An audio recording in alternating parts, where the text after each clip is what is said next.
आणि 10 विधानसभांचा दांडगा अनुभव. शह आणि काट शहाचे राजकारण, जनतेच्या प्रश्नांना नेत्यांची उत्तरे, समाजकारण आणि राजकारण, मस्त नेते आणि त्रस्त जनता. काय म्हणतो 5 वर्ष न दिसणाऱ्या नेत्यांबद्दल समाज. एक बार फिर से अपने राजनीतिक प्रतिद्वंदियों पर उछाला जाएगा कीचड़. काय आहेत सर्वसामान्यांच्या समस्या. जनतेचा कौल कुणाला, भाजपचे नाव युतीला की काँग्रेस राष्ट्रवादी आघाडीला. शह और मात के इस खेल में किसकी बनेगी बात और कौन रहेगा खाली हाथ. प्रत्येक गाव आणि शहर हमारे आपकी समस्या जानने के लिए महाराष्ट्रातल्या तमाम जनतेचे प्रश्न घेऊन येत आहोत. बघत रहा निवडणूक रणसंग्राम 2019 फक्त विदर्भ न्यूज आणि VCN न्यूज वरती.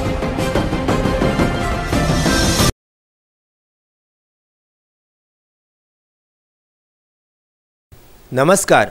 VCN न्यूज आणि विदर्भ न्यूजच्या निवडणूक रणसंग्राम 2019 या कार्यक्रमामध्ये आपलं स्वागत आहे. 18 एप्रिल रोजी होऊ घातलेल्या सार्वत्रिक लोकसभा निवडणुकींच्या दरम्यान उमेदवारांचा आणि मतदारांचा एकमेकांशी परिचय व्हावा, तसेच सर्वसामान्यांच्या समस्या, मतदारांच्या समस्या या उमेदवारांपर्यंत पोहोचवाव्यात या उदात्त हेतूने निवडणूक रणसंग्राम 2019 या कार्यक्रमाची आखणी करण्यात आलेली आहे. यामध्ये अमरावती लोकसभा मतदारसंघामध्ये सद्यस्थितीमध्ये 24 उमेदवार हे रिंगणामध्ये आहेत. या 24 उमेदवारांपैकी सर्वच उमेदवार हे VCN न्यूज चॅनलच्या माध्यमातून मतदारांपुढे आपण आणण्याचा आपला हा प्रयत्न आहे. आज आपल्यासोबत अपक्ष निवडणूक लढविणारे राजू बक्षी जामनेकर हे निरुळ गंगामाई येथील उमेदवार आपल्यासोबत आहेत. सर्वप्रथम आपण VCN न्यूजच्या या स्टुडिओमध्ये त्यांचं स्वागत करूया. राजू बक्षी जामनेकर, आपलं VCN न्यूजच्या या स्टुडिओमध्ये हार्दिक स्वागत आहे. थँक्यू. सर्वप्रथम आपण सर्वसामान्य मतदारांना आपला परिचय, आपण काय करता याबद्दल सांगावं. मी राजू बक्षी जामनेकर. मी माझं राहणं निरुळ गंगामाई, तालुका भातकुली, जिल्हा अमरावती येथील आहे. सध्या मी अमरावती येथे स्थायिक आहे. आणि व्यवसायाने मी समाजसेवा आणि पत्रकारितेच्या क्षेत्रात असून आणि प्लस माझा शेतीचा व्यवसाय आहे. आणि समाजकार्यामध्ये किती वर्षापासून. समाजकार्यामध्ये मी 1990 पासून समाजकार्यात आहे. आणि शिक्षण माझं MA LLB अपियर आहे. MA LLB असणारे राजू बक्षी जामनेकर हे निरुळ गंगामाई येथील रहिवासी आहेत. व्यवसायाने शेती आणि पत्रकारिता हा त्यांचा व्यवसाय आहे. शिवाय गेल्या 20 ते 25 वर्षापासून ते सक्रिय समाजकारणामध्ये, सक्रिय राजकारणामध्ये सुद्धा कार्यरत आहे. जामनेकरजी, तुम्हाला एक प्रश्न सर्वप्रथम असा आहे की गेल्या 15 ते 20 वर्षामध्ये आपण असं कुठलं ठोस कार्य समाजासाठी केलेलं आहे. 15 ते 20 वर्षामध्ये मी खेड्यापाड्यामध्ये, गावागावामध्ये बालसंस्कार शिबिर राबवणे, रक्तदानाचं शिबिर राबवणे, समाजातल्या निरक्षित, निराधार, अनाथ या मंडळींना त्यांचा लाभ मिळवून देणे इत्यादी कामे मी या अगोदर केलेली आहेत. 2019च्या या निवडणुकीला सामोरं जाताना आपण काय जाहीरनामा हा जनतेपुढे ठेवणार आहात. माझ्या जाहीरनाम्यामध्ये स्पष्ट उल्लेख केलेला आहे की मी शेतकऱ्यांच्या ज्वलंत प्रश्नांना वाचा फोडण्याचा प्रयत्न करीन. जिल्ह्यातील सुशिक्षित बेरोजगारांचा प्रश्न, अंशकालीन कर्मचाऱ्यांचा प्रश्न, जिल्ह्यातील आशा वर्कर, अंगणवाडी सेविका यांच्या मानधनामध्ये वाढ करण्याचा प्रयत्न, रोजगार सेवकाचा प्रश्न, व्यापारी वर्गाचा प्रश्न, तमाम प्रश्न इथे निराधारांचा प्रश्न, संजय गांधी विभागामार्फत चालवत असलेल्या योजनेच्या संदर्भात त्यांच्या मानधनात फार मोठी तफावत आहे, ती मोठी करण्यात, म्हणजे कमीत कमी किमान एका लाभार्थ्याला 1000 रुपये महिना करण्याचा माझा प्रयत्न राहील. अमरावती लोकसभा हा SC राखीव म्हणजे मतदारसंघ आहे आणि वेगवेगळे गट, वेगवेगळे ग्रुप या रिपब्लिकन ऐक्याची फाळणी होऊन तयार झालेले आहे. त्यातच गुणवंत देवपारे यांनी वंचित बहुजन आघाडीसोबत हातमिळवणी केलेली आहे.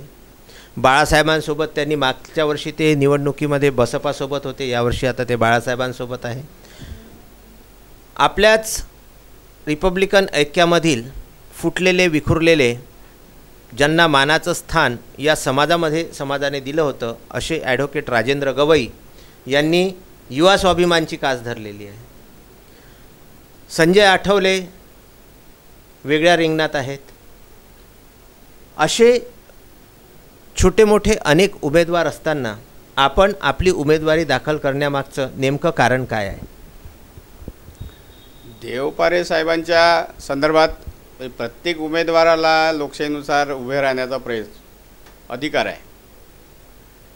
देवपारेंनी त्यांची उमेदवारी जाहीर केली, ती वेगळ्या पद्धतीनं केली. आठवलेंनी उमेदवारी वेगळी केली, ती वेगळ्या पद्धतीनं केली. आणि डॉक्टर गवई साहेबांनी जो पाठिंबा दिला हा माझ्या दृष्टीनं तो योग्य नाही आहे.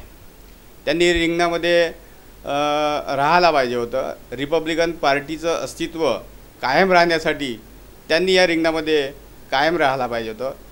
जनतेपुढे जाताना तुम्हाला या अमरावती लोकसभा मतदारसंघामध्ये कुठल्या महत्त्वाच्या अशा गोष्टी आढळून येतात की जे विद्यमान खासदारांनी कामं तुमचे केलेले नाहीत? उदाहरणार्थ पाण्याचा प्रश्न आहे, रस्त्याचा प्रश्न आहे, शाळेचा प्रश्न आहे, अनाथ आश्रमाचा प्रश्न आहे, नदीवरील पुलाचा प्रश्न आहे. ह्या सगळ्या गोष्टी माझ्या निर्देशनात आलेल्या आहेत, त्या त्यांनी आतापर्यंत पूर्ण केलेल्या नाही आहे. कधीकधी आमदार असताना किंवा खासदार असताना रस्त्याचे कामं मंजूर करून घेतात, मधातच ते काम सोडून देतात, म्हणजे त्याच्यात करप्शन केल्यासारखा होते. असं झालं नाही पाहिजे, हे योग्य नाही आहे. त्याच्यामुळे याच्यात जे मोठे मोठे पक्षवाले आहे हे करप्शन करतात आणि मधामधातच ते रस्ते सोडून आपल्या झोळ्या भरून घेतात. त्याच्यामुळे माझा असाच प्रयत्न आहे की प्रत्येक गावापर्यंत हा A to Z हा रस्ता डांबरी असो, सिमेंटाचा असो, कसाही असो, हा झाला पाहिजे, अशी माझी भूमिका राहील.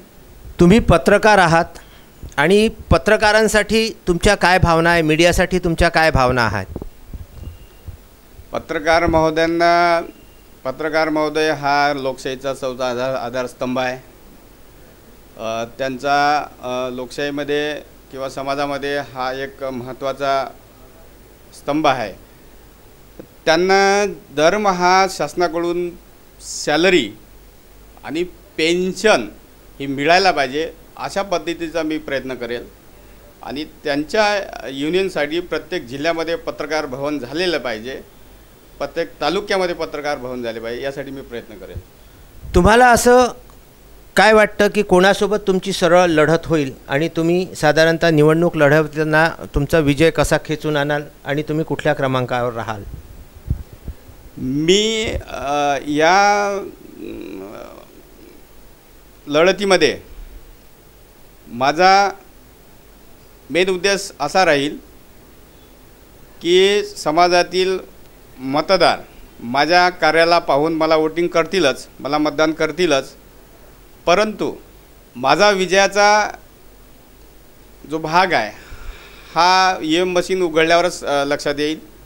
मतदाराकडे कौल आहे, कौल मतदार देतील, परंतु जर समजा विजयी झालो नाही तर 4 पैकी एखाद्या उमेदवाराला माझे नाव आठवेल हे निश्चित.